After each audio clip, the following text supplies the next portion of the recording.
اپنی زینت اختیار کیا کرو، بن سنور کے آیا کرو، جیسے کوئی محبوب کے سامنے بن سنور کے آتا ہے۔ یہاں سے ایک فقہی مسئلہ عرض کر دیا جائے کہ ایسا لباس جس کے پہننے سے ہمیں عام لوگوں کے سامنے آر محسوس ہو، اور دھوتی اور بنیان پہن کے جیسے ہم باہر جانا پسند نہیں کرتے، تو ایسے لباس میں بے شک تنہا گھر میں کھڑے ہو کے نماز پڑھنا بھی مکروہ ہوگا۔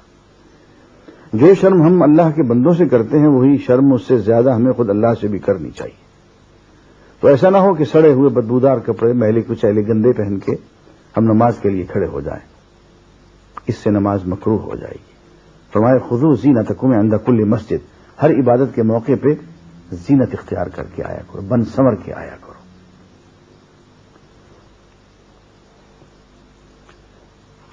اس کے بعد ایک آیت ہے جس کو ہم کہتے ہیں کہ اللہ تعالی ہمیں اخلاص کا حکم عطا فرما رہے ہیں کہ اللہ کے لیے خالص ہو جاؤ۔ فرماتے ہیں کہ ہر عبادت میں اپنا رخ ٹھیک رکھو اور اسی کو پکارو، اپنے دین کو اس کے لیے خالص رکھ کر، جس طرح اس نے تمہیں اب پیدا کیا ہے اسی طرح تم پھر پیدا کیے جاؤ گے۔ اس کے حضور حاضر ہونا ہے، لیکن اس کی عبادت کرنی ہے تو ادھر ادھر کی ملاوٹ سے، اس ملاوٹ کو شرک کہتے ہیں، ادھر ادھر کی شرک سے، ملاوٹ سے اپنے آپ کو پاک کر کے خالص اللہ تعالی کا بن کے عبادت کریں۔ اس کے بعد اللہ تعالی اپنی ایک خاص سنت کا اظہار فرماتے ہیں، اور وہ سنت جو ہے بستیوں کے بارے میں، آبادیوں کے بارے میں، کہ کس طرح سے اللہ تعالیٰ کا یہ طریقہ ہے کہ پہلے وہ ذرا سی مشقت، تھوڑی سی تنگی، اس کے بعد دیکھتے ہیں کہ اس مشکل میں، تنگی میں لوگوں نے کیا سلوک کیا، پھر بہت فراخی، کشائش، ڈھیل، اور اس کے بعد اچانک گرفت۔ اور پھر بھی فرماتے ہیں کہ دیکھو اگر یہ بستیوں کے لوگ سچ مچ ایمان لے آتے، تقوی اختیار کر دیتے، تو ہم آسمان سے، زمین سے برکات ہی برکات نازل کر دیتے، دولت کی ریل پیل ہوتی، انہیں کسی چیز کی پرواہ نہ ہوتی۔ اور بستیوں کے لوگوں کو کہا جو عام طور پہ غریب ہوتے ہیں۔ دیکھیے میں آیت تلاوت کرتا ہوں، ذرا غور سے سنیے، ترجمہ پڑھتا ہوں۔ کبھی ایسا نہیں ہوا کہ ہم نے کسی بستی میں نبی بھیجا ہو اور اس بستی کے لوگوں کو پہلے تنگی اور سختی میں مبتلا نہ کیا ہو، اس خیال سے کہ شاید وہ عاجزی پر اتر آئیں۔ پھر ہم نے ان کی بدحالی کو خوشحالی سے بدل دیا، یہاں تک کہ وہ خوب پھلے پھولے اور کہنے لگے کہ ہمارے اسلاف پر بھی اچھے اور برے دن آتے ہی رہے ہیں۔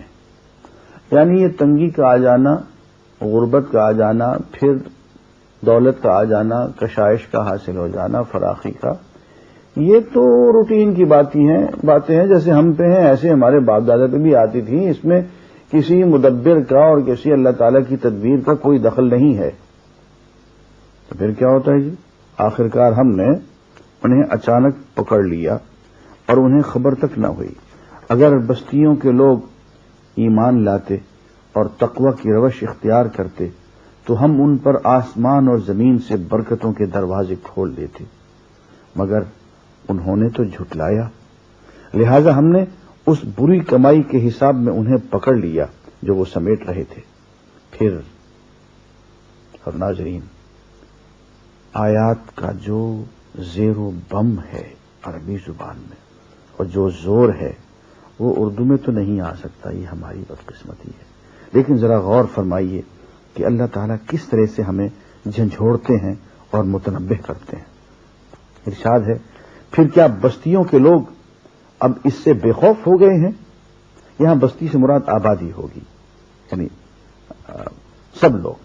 پھر کیا بستیوں کے لوگ اب اس سے بے خوف ہو گئے ہیں کہ ہماری گرفت کبھی اچانک ان پر رات کے وقت نہ آ جائے گی جبکہ وہ سوتے پڑے ہوں، یا انہیں اطمینان ہو گیا ہے کہ ہمارا مضبوط ہاتھ کبھی یکایک ان پر دن کے وقت نہ پڑے گا جبکہ وہ کھیل رہے ہوں۔ کیا یہ لوگ اللہ کی چال سے بے خوف ہیں؟ حالانکہ اللہ کی چال سے وہی قوم بے خوف ہوتی ہے جو تباہ ہونے والی ہو۔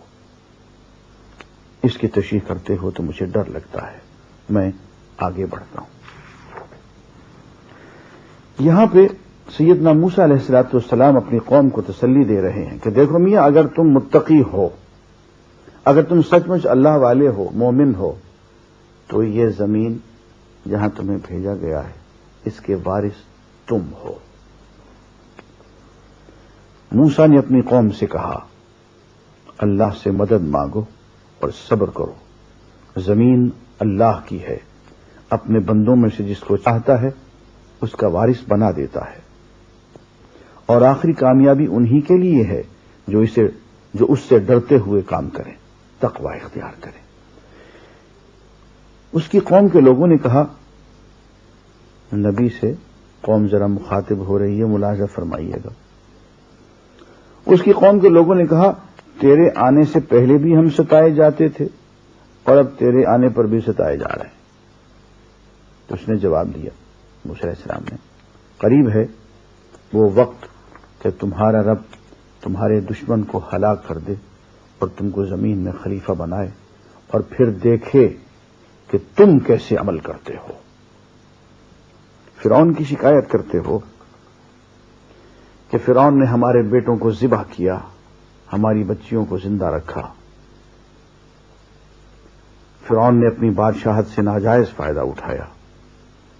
لو، فرعون کی ہلاکت کا وقت آیا چاہتا ہے، وہ تو ہلاک ہو جائے گا، اس کے بعد تمہیں خلافت ارضی ملے گی، مگر یہ مت سمجھنا کہ یہ خلافت ارضی، یہ حکومت، یہ وزارت، یہ امارت، یہ دادیائش دینے کے لیے ہے، بلکہ اللہ تعالی اس حکومت کے ذریعے سے تمہیں بھی دیکھے گا کہ حکومت سنبھالنے کے بعد تم کیسے عمل کرتے ہو، اور مت بھولنا کہ حکومت کی یہ فرصت، مہلت بہت قلیل ہوتی ہے۔ اس کے بعد حضور اکرم صلی اللہ علیہ وسلم کی بارے میں خوبصورت آیات بائبل کے حوالے سے کہ یہ نبی امی محمد صلی اللہ علیہ وسلم ہمارے ماں باپ اور ہماری جانیں آپ کے نام پہ قربان ہوں۔ فرماتے ہیں کہ ان کا ذکر تو توریت میں بھی ہے اور انجیل میں بھی ہے۔ اگر تم نے کبھی غور سے اپنی کتابوں کو، سابقہ دینی کتابوں کو پڑھا ہوتا تو محمد الرسول اللہ صلی اللہ علیہ وسلم کو پہچاننے میں تمہیں کچھ دیر نہ لگتی۔ حضور اکرم صلی اللہ علیہ وسلم کی شان یہ ہے کہ آپ حلال کو حلال بتاتے ہیں، حرام کو حرام بتاتے ہیں۔ جی وہی حلال و حرام کہ جہاں آپ نے حرام کی جگہ حلال لکھا ہوا تھا اور حلال کی جگہ حرام لکھا ہوا تھا، جس کو سارا آپ نے گڑبڑ کر کے بالکل کھچڑی بنا رکھی تھی، شوربے کا شوربہ، پتہ ہی نہیں چلتا تھا کہ اس میں ہے کیا۔ محمد الرسول اللہ صلی اللہ علیہ وسلم پہ جو شریعت نازل ہو رہی ہے وہ فرقان ہے، وہ حق کو باطل سے، حلال کو حرام سے جدا اور ممیز کرنے والی ہے۔ اور محمد الرسول اللہ صلی اللہ علیہ وسلم کا مقام یہ ہے کہ لوگوں کی گردنوں کو غلامی سے آزاد کرتے ہیں۔ عزیزان گرامی، یہ ہر نبی کا مشن ہے۔